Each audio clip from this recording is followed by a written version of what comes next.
In this module of the Microsoft Teams tutorial, I'll demonstrate how to start a meeting in Microsoft Teams. So we are here in Microsoft Teams for work or education, and we have this team called Distance Education. We have various team members as part of this team, and then we also have the various channels within this team. Let's say we want to have a meeting with this team, a virtual meeting, a video conference meeting with this team. If we want to start the meeting instantly, we go to the General channel or the Course Development channel, and then on the top right, you have this Meet icon.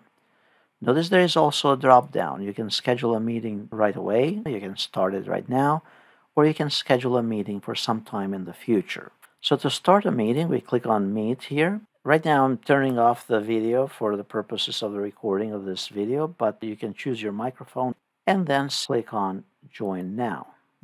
We can either send them a link via email, so we can copy the link and then go to our email application, whether it's Outlook or something else, and then send them an email invitation.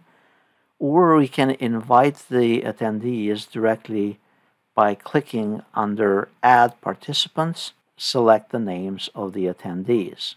And it's going to call them at this moment to actually join our live meeting. So you'll get the idea, so I'm going to cancel it. And you can invite more than one individual to join. Once they have responded, you'll be able to interface with them via video, just like typically or traditionally via Zoom.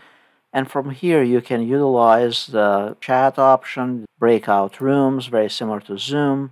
You can change the background options and so on, enable and disable your camera, and the microphone, and the screen sharing, and so on. From here, you can control the meeting, whether you want to leave the meeting and end this meeting as well. Leaving the meeting obviously will leave it open for other individuals. Ending the meeting is because it will end the meeting because you're the organizer of this meeting.